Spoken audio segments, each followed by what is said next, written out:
Là, je vais terminer avec deux comédiens exceptionnels. Je ne sais pas si vous avez vu Mauvais genre, Robinson-Stévenin. Stévenin, ça me dit quelque chose. Heureusement que ça vous dit quelque chose. Il y a toute la famille Stévenin. Il y a le père, Jean-François. Il y a Robinson, il y a Sagamore, il y a Salomé. Je dois en oublier un, le petit, je crois qu'il s'appelle Pierre. Pierre, le petit Pierre. Et, il a 5 ans. Ils ont tous plein de talent. Il y en a un qui a eu le César. Qui veut rester, qui veut partir? Mais c'est plus flou. C'est-à-dire que nous, on a réservé un restaurant qui s'appelle Bodega, quelque chose. On connaît, par un mec à lunettes. on connaît un mec qui a des lunettes. Il ne faut pas le contrarier. Quand on réserve, on y va autrement. Alors moi, j'ai ici quelqu'un qui souhaite aller faire pipi. Ah, au revoir, Dani. Mais vous revenez, Vous revenez Dani? ou pas, Dani? Perpignan. À tout à l'heure, Dani. Ça vous dit de rester?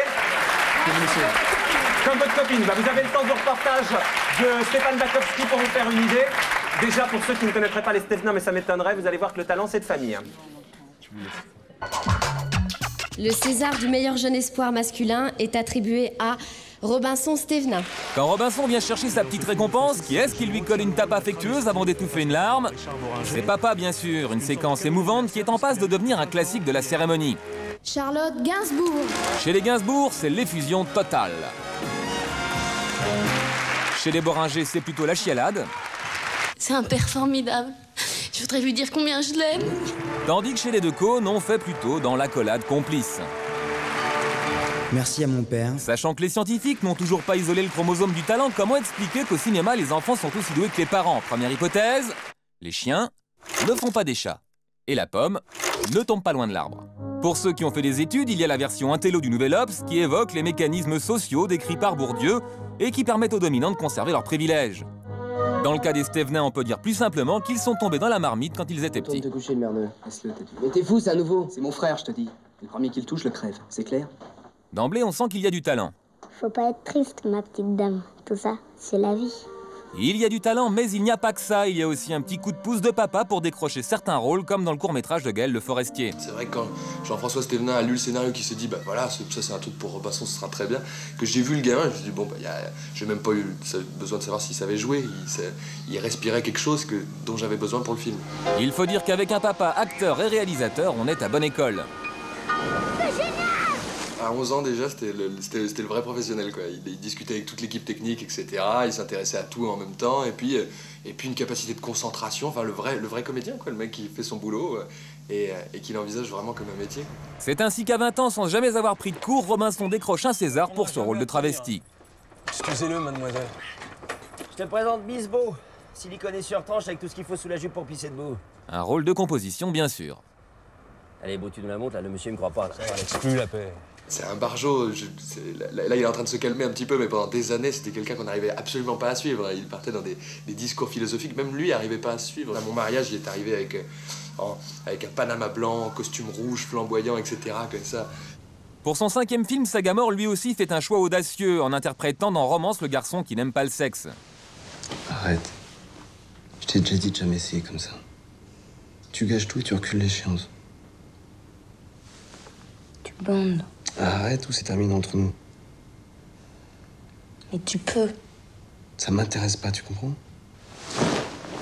C'était sûrement lui qui avait finalement la part la plus difficile à supporter dans la sortie du film. Parce que les gens l'ont confondu avec le rôle, par exemple. Et que ça, c'est compliqué pour un acteur d'être confondu avec son rôle. Surtout quand on n'est pas du tout le rôle. Et qu'on aimerait mieux, je suppose, être gratifié d'avoir fait un rôle qui n'est pas vous, qui est donc une vraie composition. Sagamore a donc choisi la difficulté, mais il a aussi choisi de marcher sur les traces de son père, qui avait tourné avec Catherine Breillat dans 36 fillettes. Il me donnait aussi l'impression d'être très très très content de tourner avec moi, et même que c'était une sorte de clin d'œil à son père sur ce qu'il pouvait faire lui. Allez, ce coup-ci, c'est Robinson qui a eu le César, mais il n'y a pas de raison que papa ne soit pas aussi fier de son autre fils, Sagamore. Sagamore et Robinson-Stévenin, bonsoir. Bonsoir. Vous les avez fait fuir. Elles sont parties. Parce que kickboxing, machin, fight et tout. Elles ont eu peur. Votre chaud. réputation vous précède. Dani va nous rejoindre normalement. En tout cas, son verre. Dani, viens, Dani. Elle va nous rejoindre. Est-ce que vous comprenez d'abord certains enfants d'artistes, style les Sinclair, Arthur H, etc., qui virent leur nom de famille pour pas être les fils d'eux ou pas du tout? Bien sûr. Alors moi, je comprends. Enfin, généralement, on dit que c'est plus difficile de se faire un prénom qu'un nom. Ouais. Maintenant, je me suis jamais vraiment posé la question de savoir si j'allais faire. Des fois, quand on me demande les autographes, je signe Sagamore S. Vous avez changé de prénom, remarque. Vous, c'était Thomas. Non, j'ai pas changé. Ah, je croyais que c'était Thomas, votre prénom. J'ai 2 prénoms. Ah ouais, d'accord. On a tous 2 prénoms. On a tous 2 prénoms. Sagamore Thomas, Robinson Louis, Salomé Clara, Pierre Aquila. Sagamore, c'est pas banal. Ça vient d'où? Ah, ça, c'est une bonne question, Ariel. Sagamore, c'est bien la première fois qu'on me la pose. Ah, non, est-ce que quelqu'un sait ce que c'est que Sagamore? A déjà entendu parler de Sagamore? Oui. Bah oui. Eh ben écoutez, récemment, je suis tombé sur un type qui en savait beaucoup plus que moi sur mon prénom et j'étais assez scié, c'est la première fois que ça m'est arrivé.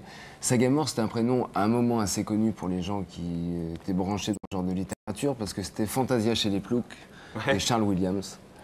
Et ça a été adapté au cinéma par Pires avec Lino Ventura. C'était il y a 25 ans, un truc comme ça. Pas Robert, hein, Pires. J'ai bien compris. Non, je le remets à niveau. Et voilà, et donc c'était un prénom qui avait marqué mon père quand il faisait HEC. Il s'était dit, si j'ai un gars, un jour, je l'appellerai Sagamore. C'est tombé sur moi, j'étais le premier qui arrivait. C'est votre père qui vous a poussé l'un et l'autre et le reste de la famille dans le cinéma? C'est quoi? C'est dans les gènes? Enfin, les questions, c'est les mêmes qu'on vous pose tout le temps, j'imagine. Je crois que c'est un peu comme en Formule 1 et t'as l'appel d'air. T'arrives juste derrière. Tu pars. Voilà. Mais il vous a encouragé. Vous avez ouvert la voie, Sagamore, puisqu'il paraît qu'il voulait d'abord que vous fassiez des études. Hein. Moi, j'avais pas trop. Enfin, ça fait drôle de dire ça à la télé. Quoi? Non, mais moi, j'avais pas trop le droit. Non, mais c'est tard. Voilà. Papa, tiens, Zap, va te remettre un petit Sky, on arrive. Moi, j'avais pas trop le droit. En même temps, je crois que c'est toujours difficile parce que quand t'es né là-dedans, quand t'as grandi sur les plateaux, dans les boîtes, avec les claps et les machins, d'un seul coup, t'es forcément le fils d'eux. Donc c'est toujours difficile parce que t'as le complexe de vouloir prouver aux gens que t'aimes vraiment ça, que tu peux faire 2 fois plus que les autres. Et on fait 2 fois plus que les autres pour prouver? Forcément, à un moment. Forcément, parce qu'on se sent regarder, parce qu'on a une charge en plus. Pareil? Ouais, moi j'essaie de faire... je crois que c'est à l'intérieur, quoi. C'est automoteur, quoi. Automoteur. Automoteur, Ça ouais. veut dire. Ça veut dire que on se trouve soi-même pour soi dans ses chemins perso et intimes. Des raisons qui vous poussent ou pas à aller plus loin. Mais alors, est-ce qu'on va plus loin ou pas que les autres, que ceux qui sont venus avant, que ceux qui arrivent derrière? Mais est-ce que votre père essayait de vous dissuader? Qui c'est qui a dégainé? Elle est rapide maintenant, la petite, hein? Elle est pas mal. Elle est pas mal. Je vais me rattraper. Il essayait de vous dissuader à un moment? Parce qu'il a fait HEC, hein, votre père, il voulait un peu La vie dissuade, parce que je crois qu'en même temps, la grande chance, qu'on m'a toujours posé la question de savoir ce que ça amenait d'avoir un père là-dedans, je crois que c'est le sens de la passion. Il y a un prix. Il y a un prix, il faut avoir J'ai un respect de ça, profondément. Je crois que d'avoir vu mon père notre père prendre des coups dans la gueule de la vie, prendre des coups dans la gueule des films, que c'est pas forcément ceux qu'on attend qui marchent, que c'est pas forcément... Enfin, il y a eu une espèce de miroir qui a fait qu'on s'est dit, putain, à la fois, nous, on était les premiers en première loge, parce que quand il y a des gens que t'aimes qui souffrent, tu le reprends directement. Donc, pour continuer à essayer d'aller là-dedans, je crois qu'il faut avoir un putain de moteur qui marche, quoi. Enfin, faut en avoir la passion. envie. Robinson, vous avez démarré à l'âge de 5 ans, vous avez donné la réplique à votre père. Vous vous souvenez de la réplique que vous lui donniez dans le seul film? Ouais, papa, maman, regarde le super robot que papa m'a acheté. Le joli robot. Joli. Ah bah alors vous êtes plus au courant. Et depuis, il y a eu combien de films pour vous? Il y a eu Mauvais genre qui ressort en DVD, là on va en parler, pour lequel vous avez eu le César du meilleur espoir. Espoir, ouais. Ouais. Vous n'avez pas vu le film? Il y a eu des films, des téléfilms. J'ai fait. Le premier, c'était La Révolte des enfants. On était ensemble. Ouais. Et, je les ai, moi, à chaque fois qu'on parle d'un film. Bah voilà. Et puis, sinon, c'était 1914, Le Bel Été, film de Christian de Challonge. Mauvaise fréquentation, Mauvais genre. Et là, aujourd'hui, vous considérez comme un comédien, parce que pendant longtemps, vous avez fait ça pendant l'été, entre 2 saisons scolaires. Aujourd'hui, vous avez quoi, 21 ans? Vous, 27? Ouais. Vous êtes tous les deux comédiens, vous êtes partis pour ça, et c'est votre métier, quoi. Ouais, je sais pas, je me découvre. En tout cas, je sais que c'est un truc qui est devant toi, qui vient pas forcément, faut y aller. Ouais. C'est à toi de faire un peu la démarche, c'est en fonction de ce que tu te mets dans la tronche. Mais dans la tronche, vous êtes mis le fait de poursuivre cette voie-là? Tant que j'ai envie, ouais. Enfin, je veux dire, j'ai plein d'envies maintenant. Celle-là, c'est parce qu'il faut la hiérarchiser, vos envies, même si vous démarrez et que... C'est bien là tout le il problème. parle bien, Non mais c'est vrai, c'est vrai. Hiérarchiser les envies. Bah ouais, Hiérarchiser tout le problème, quoi. Il faut hiérarchiser. La première, c'est la musique, il paraît, on m'a dit. Non, c'est pas vraiment la première. Moi, c'est justement, c'est ça mon problème. Je suis partout et nulle part à la fois. Donc voilà. C'est déjà bien. Entre les deux, il y a une forme de compète. Hein. Quand par exemple, il a le César, est-ce qu'on a envie d'être à sa place? On est content pour lui? J'ai dit où j'étais quand il a eu le César. J'étais dans sa piole avec mon petit dernier frère, le petit Pierre, ma chérie et notre pote polonais. Et on était assis dans le lit, on se poussait tous du coude sur un petit écran grand comme ça. Et on s'est dit, s'il y en a un autre qui le chope, j'ai la lisse et je leur casse les pattes. Voilà, ça c'est ce que j'ai senti quand il l'a eu. Et je trouve que... Mais il a raté l'année dernière pourtant.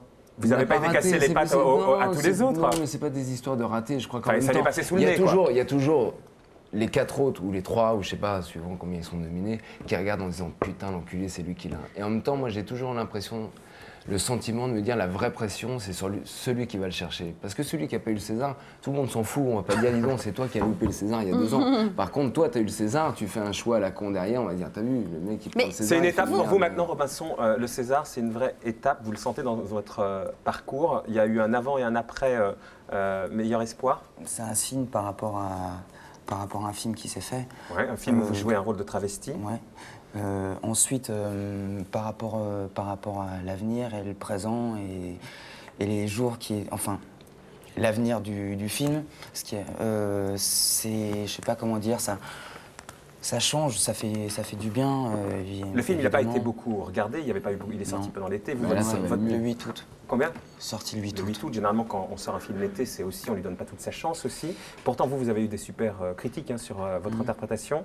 Ça mine quand on met autant de soi dans un film, parce que votre interprétation, elle était quand même incroyable. Vous étiez cassé? On triche pas, quoi. Enfin, moi, j'ai pas triché. Ça veut dire? Par rapport à moi, par rapport à mes sentiments, par rapport aux sentiments que je pouvais avoir avec William Nadilam qui fait Maëva, avec Johnny, avec Richard Boringer. À un moment, il faut vraiment ressentir les choses. Puis moi, j'étais là sur le tournage en me disant, ces 2 mois dans ma vie, ils sont là. C'est une sorte de trou noir. Moi, j'ai coupé le portable, je suis resté à Bruxelles. Je suis jamais redescendu à Paris, tout va bien. Habillé en fille? Ouais, voilà. Même quand vous tourniez pas? Non. Non. Non. En revanche, mais on peut pas le changer. On peut pas quitter parce que les ongles que je me ronge là, je sais pas si vous les voyez. Ça va, dans le film, ils sont un peu plus longs et c'est les miens. Le soir, tu rentres, t'as un peu de rímel sur les yeux, t'as des trucs comme ça, donc. Puis tu rentres, tu vas dans ta chambre d'hôtel, tu travailles pour ce qui se passe le lendemain. C'est même pas. Enfin bon, moi je suis resté dans ce trou noir en me disant, c'est maintenant et pas plus tard. Il faut en profiter. Et quand ça n'est pas partagé avec le plus grand nombre? Bah c'est pas grave parce que moi le partage que j'ai eu c'était au moment du film avec toutes les personnes qui étaient là sur le tournage, avec toute l'équipe, parce que c'est l'arène des gladiateurs quoi, c'est l'équipe quoi. Ça suffisait pour vous? Bah ouais, disons que s'il y avait rien qui se passait avec eux, ça servait à rien que ça se passe avec d'autres personnes que je rencontrerai jamais. Vous vous donnez des conseils un petit peu tous les deux, justement au moment de mauvais genre, 5 à mort, vous lui avez donné. Tais-toi. Je lui donne un conseil. Non, je crois qu'on se donne pas de conseils. Je crois qu'il y a des moments, on a des moments de flottement comme tout le monde, et c'est agréable parce qu'il y a une barrière en moins qu'on a avec le père. Le père, on a envie de se dire des choses, il y a des moments ça arrive, généralement ça arrive dans les moments où on prend des coups dans la gueule, où on prend... Mais vous avez beaucoup pris des coups dans la gueule parce que... Non, pas des coups dans la gueule, mais forcément quand t'es passionné, on sent tous la même chose, c'est qu'il y a des moments c'est juste au bon moment, puis des fois c'est un poil avant, un poil après, t'as l'impression de pas te comprendre, t'as l'impression de chercher dans le vide, puis en fait aussi, je crois que c'est le parcours de tout le monde, tu te rends compte que tu reproduis ce qu'ont fait tes parents, puis tes grands-parents et machin, t'es confronté à la même chose. C'était un coup dans la gueule? Ouais, mais ça, je l'ai demandé, donc je l'ai reçu. Ah, vous êtes maso? Non, j'étais pas maso. D'ailleurs, je rends hommage à cet homme parce que j'ai... Qui est Rocco Siffredi? Non, pas Rocco Siffredi. Je rends hommage à Patrick Schulman, qui est mort il y a 3 jours, qui est sûrement la personne qui m'a emmené le plus loin dans le cinéma, avec qui j'ai eu l'expérience la plus incroyable. Et Catherine Breillat, elle, quand elle vous a vendu le scénario, parce que pendant le tournage, moi j'étais halluciné de la façon dont on a parlé aux journalistes, elle disait « Paolo, c'était Rocco Siffredi, est un Latin lover extrême à très grosse bite, Paul, donc vous, est un très bel homme, peu sexuel, à petite queue ». C'est comme ça qu'elle vous l'a vendu, le scénario? Elle m'a dit « Dis-moi oui, je suis une sorcière ». J'ai dit « Ouais, t'es une sorcière, je vais le faire ». C'est comme ça que ça s'est passé. Ouais. Mais vous êtes un peu sorcier? Non, pas sorcier. Je crois qu'on va souvent dans des extrêmes dans la vie. Donc moi j'étais dans un extrême parce que je passais d'un genre qui était à la fois complètement comédie pathétique, grinçante, d'un mec qui a plus de désillusions sur rien. Et j'avais un certain rapport avec lui dans le jeu. Tu vois, j'essaie de canaliser un peu le truc. J'avais un certain rapport où d'un seul coup, c'est vrai qu'on se laissait porter par le scénario. Je souffrais un peu à un moment. Je me disais, tiens, j'aurais peut-être aimé être plus dirigé ou tout ça. Et c'est là que la passion s'enclenche. C'est que d'un seul coup, il suffit qu'on te dise, tiens, elle, c'est la pire. Elle est capable de t'appeler à 6 du mat, de te pourrir la gueule pour que tu sois dedans. Moi, je signe tout de suite de demain où elle est. Donc c'est comme ça que ça s'est passé. D'abord, derrière, vous avez un peu ramé, non? Parce qu'on a l'impression que après Romance, ça s'est essoufflé, non? Je sais pas si c'est... Je sais pas. Je sais pas. Il y a des moments où tu es plus avec, après il y a des choix. Après tu prends... Ça fait l'expression qui revient, c'est pas des coups dans la gueule, mais après tu as envie de te protéger de certaines choses. Alors forcément, c'est toujours le film que t'attends pas qui cartonne. C'est toujours... Et c'est quoi? Le prochain, c'est Sueur, c'est ça? Il y a Sueur. Au mois de mai? Ouais. Alors celui-là, je peux en parler autrement. C'est la première fois que je sors d'une projo d'un film où je fais une participation d'un truc et je sors avec une banane incroyable. Et ça fait du bien. Non mais ça fait du bien, pas. Je suis sorti avec la même banane quelque part sur le film de Patrick Schulman qui était comme une bête et sur Romance, mais à chaque fois il y a toujours... C'est très difficile effectivement, comme disait Robinson, quand on triche pas, quand on se donne, quand on livre, de se dire à un moment, forcément il y a des moments où c'est coupé, il y a des moments où c'est enlevé, il y a des moments où il y a des contraintes financières, marketing qui ont à voir avec complètement autre chose que ce qu'était l'histoire. Et c'est la première fois quand j'ai vu Sueur où d'un seul coup je me suis dit putain tiens je m'attendais à rien et c'est là. Et c'est tellement fort que ça donne envie de passer la troisième. Surtout quand on coupe des plans, tu peux pas t'empêcher de te dire à un moment donné que c'est parce que t'étais mauvais quoi. Enfin bon bref ça c'était juste pardon. Vous auriez pu avoir le rôle de Sagamore dans Roman justement? Est-ce que j'aurais voulu le faire? Ouais. Pourquoi pas? Moi, j'ai pas vu Romance. Donc, ah ouais, vous avez pas regardé le film? Moi, j'ai pas vu Mauvais Genre. Sans rire. Donc, ça tombe bien, t'avais pas un DVD de Romance? Si, tiens, regarde. Voilà. Bingo. Voilà. Attendez, mais c'est vrai, Robinson, que vous n'y allez jamais au cinéma, que vous regardez jamais la télé. C'est incroyable quand même, ils regardent pas leurs films. Pour une raison très simple. Et Jean-François l'avait dit de manière très juste. Jean-François, c'est le père. C'est le père. Papa. Ça nous arrive. Des fois, on dit le gros, pas l'ours. Non, si, le gros ours. Non, c'est le père ours, c'est le père de la tribu. C'est vrai qu'il y a une espèce de particularité. Et là, ça touche à l'esprit de famille, de tribu, d'être plusieurs par rapport à ça. C'est qu'on se connaît tellement de manière intrinsèque dans la vie. On se connaît tellement, on sent tellement nos sensibilités pas que de voir... Non, mais c'est pas besoin, c'est que ça nous ferait un choc. Moi, je sais que de voir Robinson dans Mauvais Genre, ça va me mettre un truc. Et vous, c'est la même chose, Robinson? C'est la même chose? Un choc comment? Parce que forcément, il y a d'abord une part complète de sincérité. Donc on sent bien que c'est sincère, que c'est pas quelque chose de juste construit, travail d'acteur, je construis quelque chose. Et en même temps, c'est forcément quelque chose qu'on connaît absolument pas.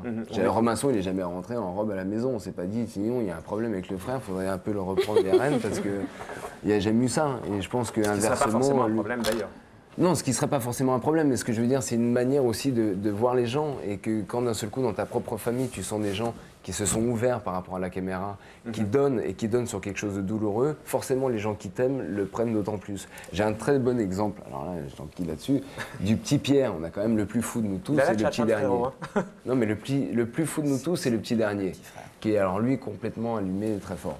Et systématiquement, s'il voit un film de Robinson ou de moi dans lequel on joue, il se chope une scène. Il chope généralement la scène qui est la plus trash de manière émotionnelle et il tourne en boucle dessus pendant 6 mois. C'est-à-dire qu'après, tu vas 3 fois par semaine à la baraque et pendant 6 mois, il te dit « Toi, j'ai vu la scène, t'étais dans la porte, tu tapais, t'avais les lumières et tout. » Tu te dis, le môme, ça l'a marqué fort parce que d'un seul coup, il voit sa famille, il voit son frère, les gens qui croisent tous les jours. Il comprend que c'est du cinéma et en même temps, il est d'abord touché par la sincérité. Le petit, il a vu, Pierre, il a vu Mauvais Genre? Je crois, il a vu des extraits, ouais.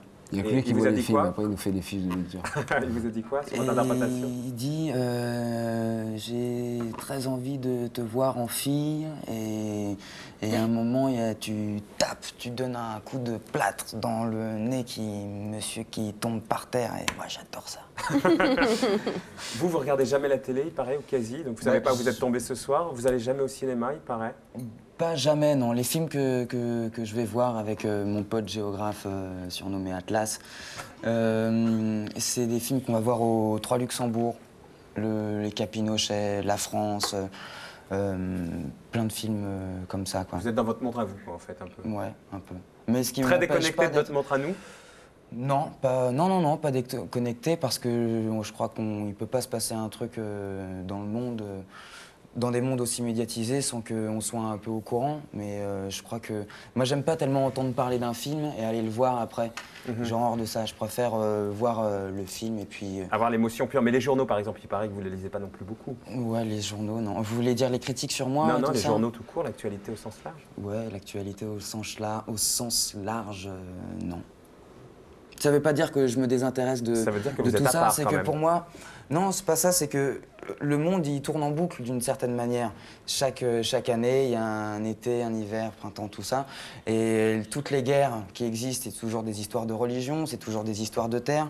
Les problèmes d'aujourd'hui sont des conséquences de problèmes qu'il y avait eu avant. Moi, je les ai étudiés en terminale, et puis avant. Donc, c'est pas que je me dis que j'ai pas besoin de voir ce qui se passe aujourd'hui, pas du tout, pas. Ça me gêne même parfois quand je suis dans des conversations, je peux pas parler d'un tel, de tel nom. Tes essais et tout, oui. Ah, putain, ça c'est quoi? Vous êtes là aussi tous les deux parce que vous êtes membre du jury du Festival du film de Paris. On va voir la petite bande-annonce. Qui démarre lundi. Qui démarre lundi. Vous allez nous parler de votre rôle simplement de juré. Est-ce que ça doit être super compliqué de juger le travail des autres quand même? Ah, ça c'est terrible. On regarde la bande-annonce.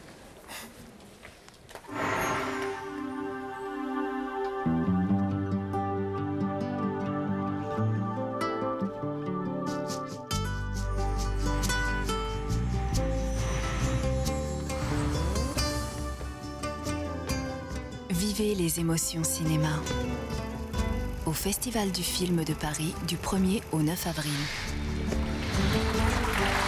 Et donc ça, c'est lundi. Robinson, du haut de vos 21 ans, vous vous sentez prêt à juger le boulot de tout ce que vous allez voir à partir de lundi?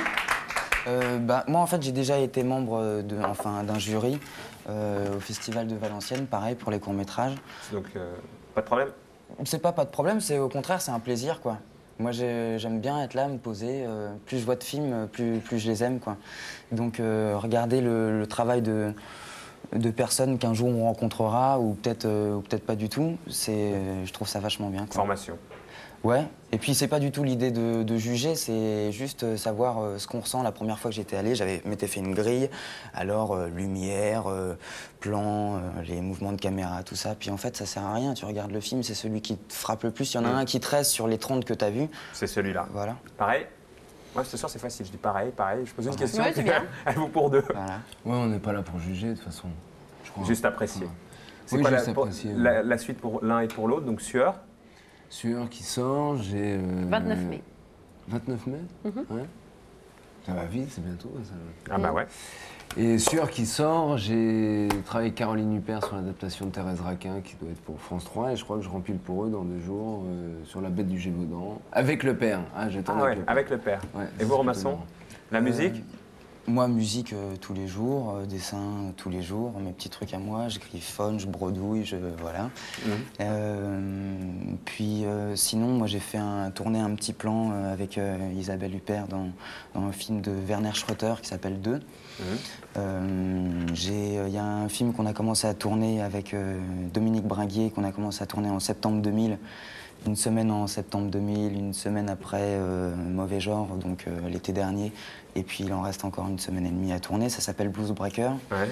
Donc je sais pas, peut-être qu'il faut attendre que ce soit fini pour en parler. Mais en tout cas, moi, comme ça me tient à cœur, voilà. Vous en avez parlé. Voilà. Ok, bah bonne route à tous les deux. Merci. En tout cas, Sagamore, vous êtes plus bavard que votre copain d'école, là, Benoît Magimel. Je suis plus bavard que Benoît Magimel. Ah bah il a dit 4 mots ici, mais ils étaient intéressants. C'est ça qui compte. On laisse le mot de la fin.